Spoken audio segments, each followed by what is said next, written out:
اور جس کے پاس قانون ہو بھی تو کامل قانون نہیں ہے، مکمل قانون نہیں ہے۔ یہ خاصہ اور یہ شرف بھی اللہ رب العزت نے ہمیں عطا فرمایا کہ ایک انسان کی پیدائش سے لے کر اس کے وصال تک، انتقال تک، اس کے قبر میں جانے تک کے تمام مسائل، چاہے اس کے اپنے ذات کے انفرادی ہو یا دیگر لوگوں کے ساتھ اجتماعی ہو، ان تمام مسائل کا حل ہمارے پاس فقہ اسلامی کے طور پر موجود ہے، فقہ کے طور پر موجود ہے۔ یہ فقہ اللہ رب العزت کا بہت بڑا کرم ہے جو اللہ رب العزت نے ہمیں عطا فرمایا، اور یہ خاصہ ہے، یہ شرف دیا ہے اللہ رب العزت نے سیدنا امام اعظم ابو حنیفہ رحمۃ اللہ تعالیٰ۔ یہ شرف، اس میں تقدم اور شرف اللہ رب العزت نے سیدنا امام اعظم ابو حنیفہ رحمۃ اللہ علیہ۔ اس کو بس آپ تھوڑا سا سمجھ لیں کہ یہ جو فقہ وجود میں آیا،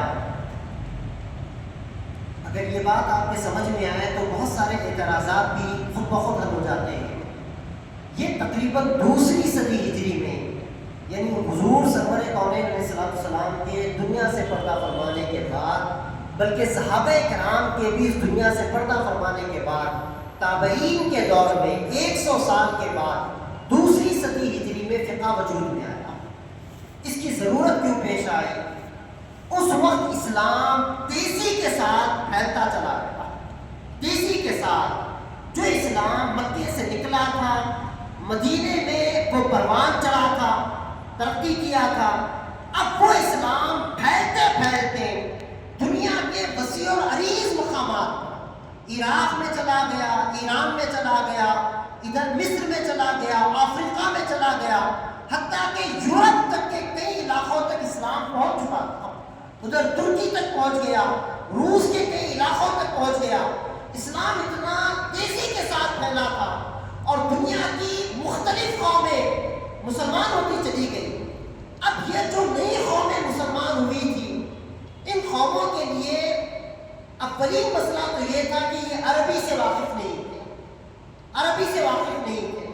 اور اسلام کے جو دو بنیادی سرچشمے ہیں، قرآن اور حدیث، یہ دونوں بھی عربی میں ہیں، اور ان دونوں اصولوں سے، ان دونوں بنیادوں سے یہ جو نئی قومیں مسلمان ہوئی تھی، عراقی لوگ مسلمان ہو گئے، ایرانی مسلمان ہو گئے، افریقن مسلمان ہو گئے، یورپین مسلمان ہو گئے، کچھ رشین قومیں مسلمان ہو گئی،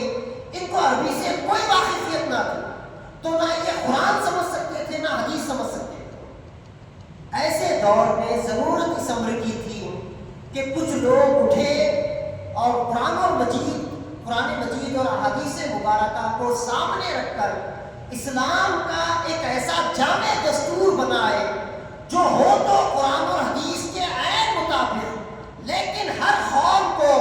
ان کی زندگی گزارنے کے لیے سہولت کے ساتھ مسائل بیان کر دیے جائیں، مسائل بیان کر دیے جائیں۔ یہ کام فقہاء اکرام نے کیا، فقہاء اکرام نے کیا، اور ان میں بھی سب سے اعلیٰ ترین کام سیدنا امام اعظم ابو حنیفہ رحمۃ اللہ علیہ۔ کیوں؟ اس لیے کہ آپ جب ائمہ کا نام سنتے ہیں تو 4 نام آپ کو کثرت کے ساتھ سنائی دیتے ہیں۔ ایک سیدنا امام اعظم ابو حنیفہ، ایک سیدنا امام مالک، ایک سیدنا امام شافعی اور امام احمد بن حنبل۔ یہ 4 نام آپ کو کثرت سے سنائی دیتے ہیں، اور آج دنیا میں اہل سنت والجماعت کے جتنے مسالک ہیں انہی 4 میں منحصر ہیں، یا تو وہ حنفی ہوگا، یا شافعی ہوگا، یا حنبلی ہوگا، یا مالکی ہوگا۔ اب ان 4 ائمہ میں سے 3 جو ائمہ ہیں، امام مالک، امام شافعی اور امام احمد بن حنبل، ان کے اپنے مسالک بھی ہیں، یہ اپنے وقت کے امام بھی ہیں۔ انہوں نے جو فقہ بنائی یہ ان کا اپنا ذاتی اور انفرادی عمل رہا، یعنی تنہا اکیلے انہوں نے پوری فقہ مدون کی، اور ان کی فقہ انہی کی طرف جاتی ہے۔ لیکن امام اعظم ابو حنیفہ کو یہ خصوصیت حاصل ہے کہ جب آپ نے فقہ حنفی کو مدون کیا تو اکیلے بیٹھ کر فقہ نہیں بنائی، بلکہ اس وقت کے ٹاپ کے جو علماء تھے